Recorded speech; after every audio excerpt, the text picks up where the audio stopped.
Hey there. A new girl has joined my weekly intermediate level English conversation group. We meet on Wednesdays by Zoom. This new gal is a delight. She adds a lot to the group and she speaks beautiful English, I think, but she lacks confidence in herself and is afraid that she doesn't speak very well. This is what I want to talk about today. Yes, I get it. We are all self-conscious about our speaking ability in whichever language. I felt that way when I taught French. I am not a native French speaker. And when I would speak with a French person, I was imagining that French person was thinking, and she calls herself a French teacher? She thinks she speaks well enough to teach? Of course, that was just my negative thinking. It's the same with this gal in our group. The other day, I had a problem with the IRS, the Internal Revenue Service. They're the people who collect our federal taxes. I had a problem, and so I called their helpline. And after a while, I got connected with a man who spoke excellent English, but I could tell that he was Hispanic. It took a while to solve my problem, but once he had that sorted out, I asked him, I said, "Are you bilingual?" And he said, "Yes." And I said, "Did you grow up speaking Spanish and English in the States?" And he said no, he had come from another country. I said, "You speak so well. How did you learn English?" He laughed and said, "With Dora the Explorer." That's that kids cartoon. But then he added, "But I work on my English every day." And that makes sense because he's speaking English, giving people tax help all day long. He also added that he works on his English every day. I asked him one more question. How do you feel inside, internally, about your English? He paused before answering and said, "I think I feel like it comes naturally, but I work on it every day."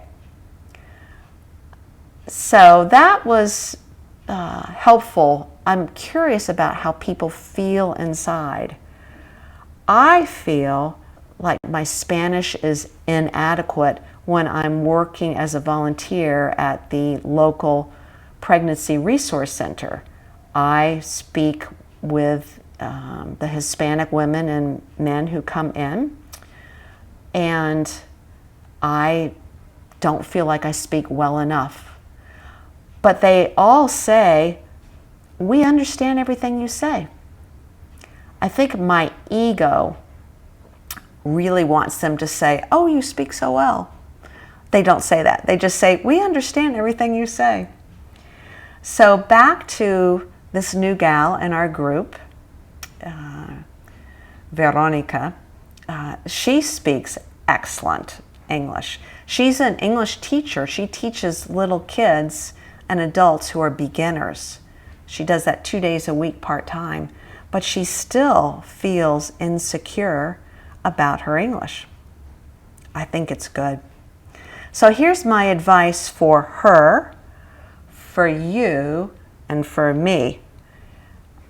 We need to quit apologizing for our language ability. We need to quit thinking that we should be better than we are. Says who?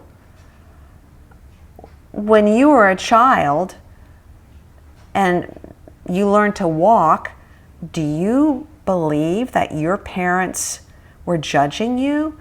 Like, what is wrong with Juan that he's not walking yet.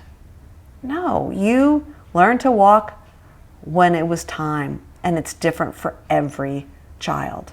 Whether it's riding a bike or learning to walk or tying your shoe or speaking another language.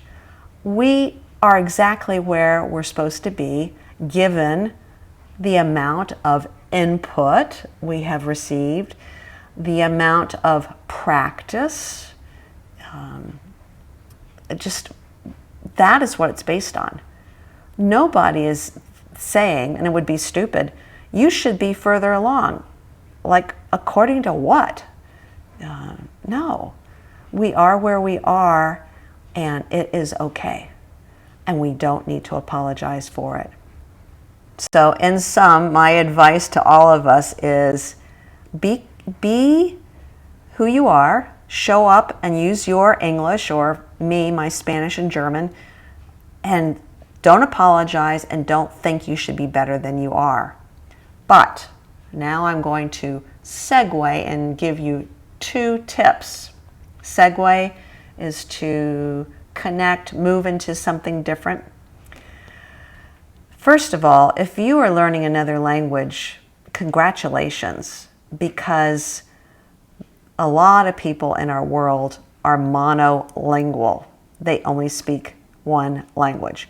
And that's the case in America. There are more monolingual, one language Americans than there are bilingual or multilingual. So good for you and good for me for taking on another language. Now here's the first of 2 tips. The other day I heard some advice that if you're the kind of person that enjoys listening to music in English, then the Beatles, the British band from the 60s, they produced the best music to listen to because the words, the lyrics are very clear and they repeat them a lot. So I'm not particularly a music person, but I know the music of the Beatles, and that's right. They repeat a lot, and that is a good way to absorb input by listening to music. I prefer podcasts. So remember the Beatles. And then the other tip is do something every day. It doesn't have to be very much, but better to spend 10 or 15 minutes every day with your English than one time a week, an hour and a half. My husband is learning Italian, and he has started listening to podcasts every day. And that is really helping him. He's getting so much more input. And it's easy to do. Does he understand everything? No. That's okay. He gets the main points and he can pick out words. He's still a beginner.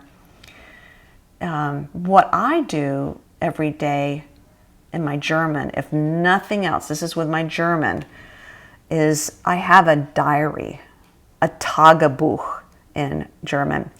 And there's only enough space to write about 7 sentences.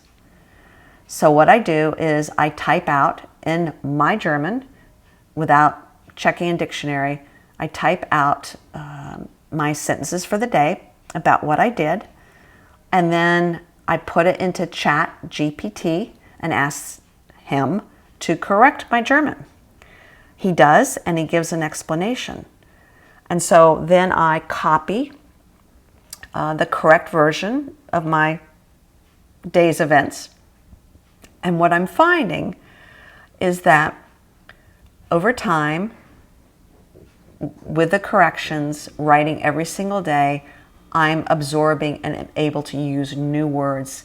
So that is something. So at least every day, I'm hoping I do more on some days, but that is a minimum. I'm committed to that discipline of doing something every day. So those are my 2 tips. Commit to doing something less. Doing a little less every day is far better than doing a lot one day a week.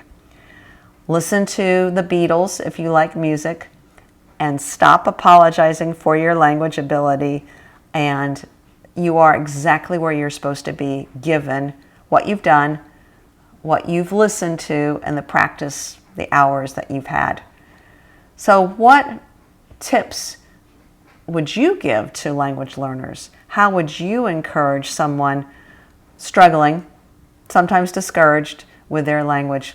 Leave me a comment below this video. Well, that's it for this episode. I'm Maria from English Without Fear. Talk to you next time.